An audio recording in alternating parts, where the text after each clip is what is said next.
Assalamu alaikum viewers, welcome to Shifa's Academy. Today we were discussing the third lecture of class 9 biology, chapter number 1, introduction to biology.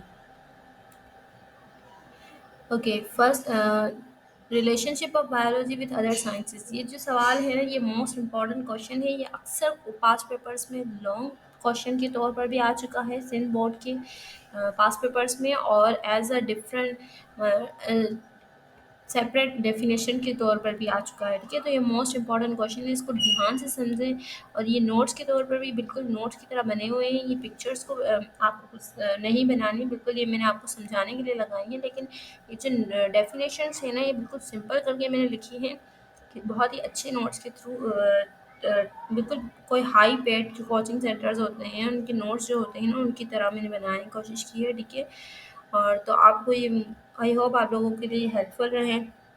तो first जो definition है उसको हम कहते हैं biophysics.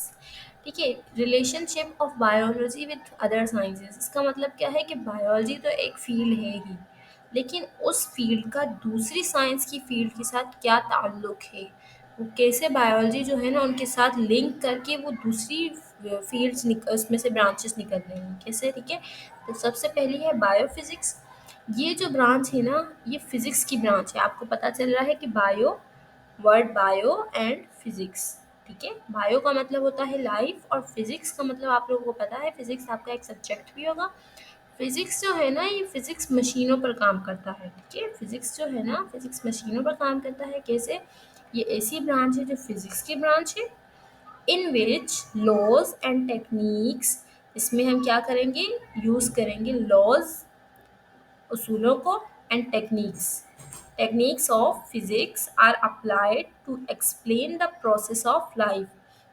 Biophysics किस तरह से यूज़ होती है, इसको हम अप्लाई करते हैं लाइफ के ऊपर। ठीक है, ऐसी टेक्निक्स को यूज़ करते हैं, मशीनों की ऐसी टेक्निक्स को यूज़ करते हैं जिससे हम लाइफ पर अप्लाई करते हैं, जानदारों पर अप्लाई करते हैं। ठीक है, ठीक है, अ, उस ये टेक्निक्स जो है ना किसी भी लाइफ के ऊपर अप्लाई होती हैं। ठीक है, ताकि उसकी हेल्प की जा सके। जिस तरह से ये एग्जांपल है सीटी स्कैन की, इसमें क्या है, एक आदमी जो है ना एक मशीन में लेटता है और ये इसके अंदर जाता है। ठीक है, इसमें होता क्या है, इस मशीन से ऐसी रेडिएशंस रिलीज होती हैं जिससे इसका पूरा का पूरी बॉडी का क्या बन जाता है, इसकी ग्राफ बन जाता है, मतलब इसकी इमेज भी निकल आती है। ठीक है, अब ये जो है ये मशीन्स है, और रेडिएशंस जो है ना, रेडिएशन का प्रोसेस जो है फिजिक्स का प्रोसेस है। ठीक है, और अप्लाई किस पे हो रहा है, लाइफ पे अप्लाई हो रहा है, तो इसलिए इसको कहते हैं बायोफिजिक्स।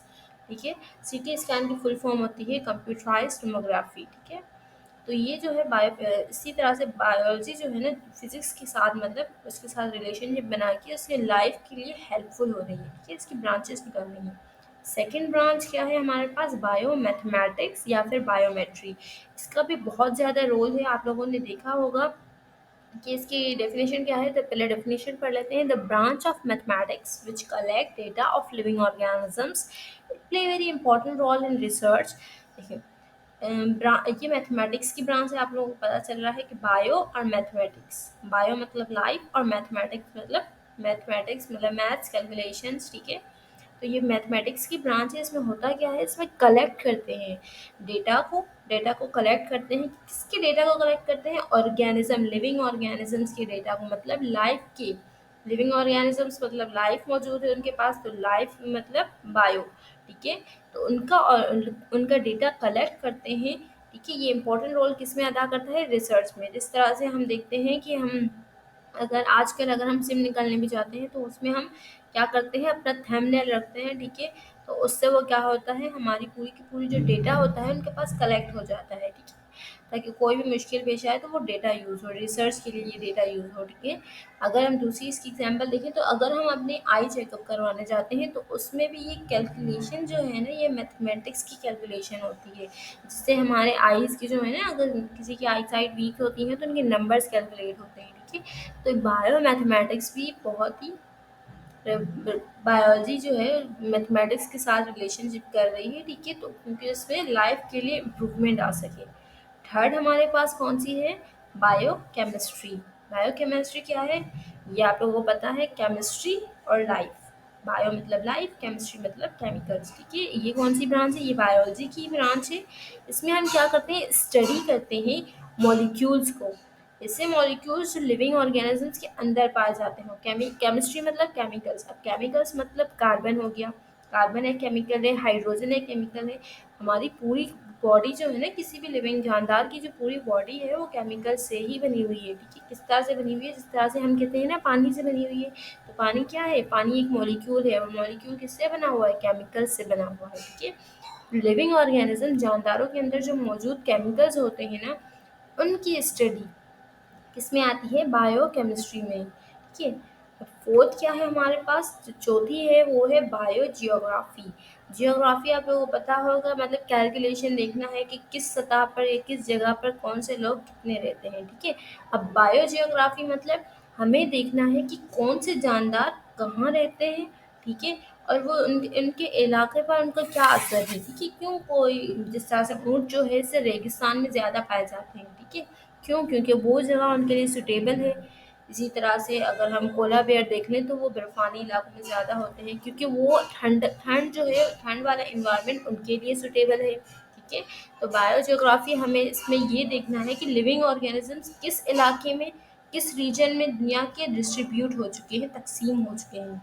कौन से ऑर्गेनिज्म कहाँ है, कौन से ऑर्गेनिज्म कहाँ है, उनका उनके एनवायरनमेंट पर क्या इफेक्ट है। उसकी डेफिनेशन क्या है? It deals with the distribution of different living organism. इसमें हम डील करेंगे, मतलब स्टडी करेंगे डिस्ट्रीब्यूशन, तकसीम को। किसकी तकसीम को? तकसीम ऑफ डिफरेंट लिविंग ऑर्गेनिज्म, मुख्तलिफ जानदारों की तकसीम को। किसमें? मुख्तलिफ different geographical region of the world. Different geographical region of the world में हम इसको क्या करेंगे? रीजन ऑफ द वर्ल्ड में हम इसको क्या करेंगे? देखेंगे। ठीक है, कि कहाँ पर वो कितने तकसीम हो चुके हैं। फिफ्थ वन क्या है हमारे पास? बायोइकोनॉमिक्स। बायोइकोनॉमिक्स बहुत ही बायोलॉजी में समझ ले बहुत ही इंपॉर्टेंट रोल प्ले करती है। जिस तरह से हम देखते हैं कि आजकल जो चिकन्स होती हैं उनको क्या करते हैं? उनको इंट्रासेल्युलर इंजेक्शंस देते हैं। ठीक है, ताकि वो क्या हो जाए? ग्रोथ करें। ज़्यादा से ज़्यादा ग्रोथ करेंगी तो ज़्यादा से ज़्यादा मीट की प्रोडक्शन होगी। इसी तरह से काउज वगैरह होती हैं ना, उनको भी क्या करते हैं? उनको भी इंट्रासेल्युलर इंजेक्शंस लगाए जाते हैं, ताकि उनकी ग्रोथ क्या हो जाए? इम्प्रूव हो जाए, और वो ज़्यादा से ज़्यादा मिल्क प्रोड्यूस करें, और ज़्यादा से ज़्यादा वो हेल्दी हो जाए। ठीक है, कुछ हद तक ये थोड़ी सी हमारे लिए हार्मफुल भी है, लेकिन मोस्ट प्रोबेबली इकोनॉमिक, मतलब पैसे या फिर मईशत के लिए ये बहुत ही ज़रूरी है। ठीक है, ज़्यादा जो मीट होगा तो ज़्यादा लोग उसको क्या करेंगे? इसमें से ज़्यादा हमारे पास इकोनॉमी जनरेट होगी, पैसे जनरेट होंगे। ठीक है, मुल्क के। तो this deal with the economically important organism involve in production. जो ज़रूरी जानदार हैं, जिस तरह से काव ज़रूरी है क्योंकि हमें दूध के लिए भी चाहिए होती है, और मीट के लिए भी, गोश्त के लिए भी। ठीक है, तो जो ज़रूरी जानदार हैं उनकी प्रोडक्शन की हेल्प के लिए बायो जो है वो हेल्प करती है। अब लास्ट, थैंक्स फॉर वॉचिंग। ये 5 ब्रांचेस ही हैं, और ये 5 डेफिनेशंस ही हैं जो रिलेशनशिप है बायोलॉजी की डिफरेंट ब्रांचेस के लिए। मोस्ट इंपॉर्टेंट है, आप लोग इसको ज़रूर से याद करिए। मोस्ट इंपॉर्टेंट क्वेश्चन है। ठीक है, और ये नोट्स के तौर पे काम कर सकते हैं। बिल्कुल ये सिंपल डेफिनेशन है, एज इट इज़ आप इसको याद कर सकते हैं, ताकि बोर्ड में आप ज़्यादा से ज़्यादा नंबर स्कोर करें। थैंक्स फॉर वॉचिंग, और नेक्स्ट वीडियो हम बनाएंगे लेक्चर नंबर 4, डिफरेंट लेक्चर बनाएंगे, ताकि आपका ये चैप्टर जल्दी से कंप्लीट हो और आपका कोर्स कंप्लीट हो सके। मैं कोशिश करूँगी कि आपके जो पेपर से पहले पहले पूरी बुक जो बायो की है वो कंप्लीट करवा दूँ, और केमिस्ट्री और फिजिक्स पर भी हम आएंगे। अगर कोई भी क्यूरी हो तो कमेंट में आप मुझसे पूछ सकते हैं, और चैनल को लाइक और सब्सक्राइब लाजमी कर दें। Thanks for